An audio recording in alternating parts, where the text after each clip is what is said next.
here in New England.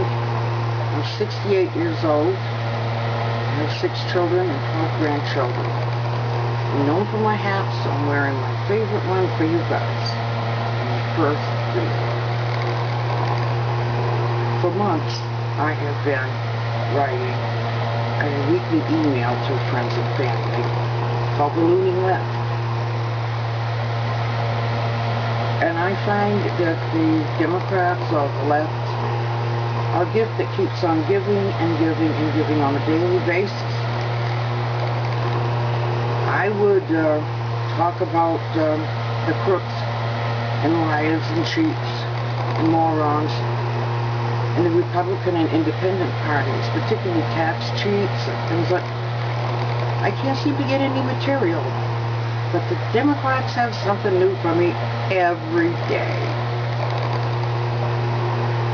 The thing that's on my mind today is just, it isn't really that important because there's so much going on in the world. But I did have to speak about it while it was fresh in my mind. You know, Obama's, or I should call B.O., Air Force One flew over Lower Manhattan, accompanied by 2 fighter jets.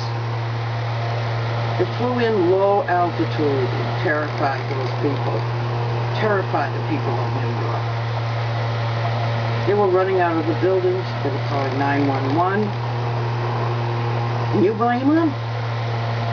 They were probably all messing their pants. Can you blame them? Not only were they terrified on 9/11, but he terrified them again. He's a terrorist. He should have known better. You mean to tell me that he couldn't see ground zero from the plane? The people didn't have any problem seeing the plane. That was uncaring, arrogant, hateful for a stupid photo op that cost the taxpayers $329,000 to get a picture of his plane flying near the Statue of Liberty.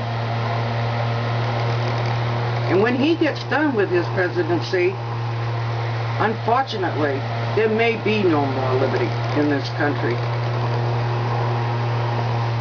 If George Bush had done the very same thing, think about it. It would be on the headlines of every paper. It would be on MSNBC. Chris Matthews would probably get a tingle up both his legs over that one. And maybe he'd get a tingle someplace else if he has anything there, which I doubt. He is a moron. There are so many of them, I don't even have time this time to point them out to you. But George Bush would have been raked through the mud. That would be the biggest topic they'd ever had. The newspapers, just think of it. And all the liberal TV, all of them, they'd be having a field day. Obama didn't give jack shit about those people. He didn't care. Now it's going to be very easy for me. I have all kinds of topics. I want you folks though to write some into me. But I have all kinds of opinions, like them or not. I have an opinion about Nancy Pelosi. What's wrong with her? She's high all the time. Not only that, she's an airhead. But she looks like somebody walloped her in the back of the head with a 2x4 all the time. There's something wrong with her.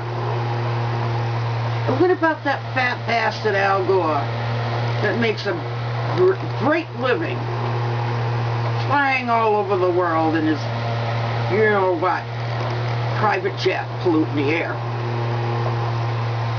Making money while terrifying people all the time.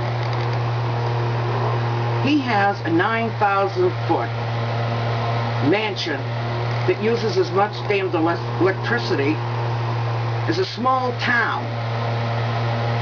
He doesn't care. I know one reason his electric bill is high. It's from the refrigerator door opening and closing whenever he's home. Because he doesn't look like he has to really scrimp for grocery money. You know what I mean? And then you got Bonnie Frank, who says everybody should have to be able to live the American dream and own a home even if they only make $40 a week. Because he's very, very interested in everyone living the American dream. F him. He can take Chris Dodd with him. Chris Dodd won't win next year. He's an asshole. And Obama himself, where the hell did he come from? He came from nowhere. Did you ever go to a concert? What do they call that? They pick up somebody and they pass them all the way back through. They don't have to go anywhere to get out. They just pick them up right in front of the stage and they kind of keep passing them all the way till they're on the other side. That's how Obama got where he is. Where the hell did he come from? Some mosh pit? Who gives a shit? Why the heck did people vote for a man whose character is questioned? I don't mind the color of his skin. It means nothing to me. Although he's more white than black. So I think he's really the 44th white president. But nevertheless, I lost my train of thought. Anyways, he came from nowhere and nothing. Oh, I started to say, his color. I don't care if it's pink, violet with blue polka dots and green squares and purple stripes. It's his character that I don't like. I have a biracial grandchild that I adore. I have nothing against black people. He calls himself an African American. He is biracial. His mother was as white as I am. And for him to stand there all the time and say he's the first black president. Michelle's black. He's not. I hope that he doesn't forget his white heritage. I hope that he doesn't ever forget those wonderful white grandparents who raised him in the safest damn state, Hawaii, in the Union in the 1960s. He's lucky to have had those people and being raised where he was. If he'd been raised in the South, I hate to tell you this, but they would have lynched his, if he'd been born in the South, they would have lynched his father in the 60s. Anyway, that's about it pretty much for this time. I have lots of things I want to tell you about. I want to talk to you about gay marriage. I want to talk to you about Afghanistan. I want to talk to you about Obama's trip to Europe and his palling around in Argentina and Cuba. I have so many things I don't even know where to begin. So I started tonight telling you about my feelings on his stupid flight through Lower Manhattan the other day for a photo op. He could have used a picture of his plane and a picture of the Statue of Liberty, superimposed them for 10 cents. Okay, subscribe to me, send me some questions. Love to hear you. Anytime. I'm ready for you. I don't care if you agree with me or you don't agree with me. Just send me your opinions and your questions. Thank you.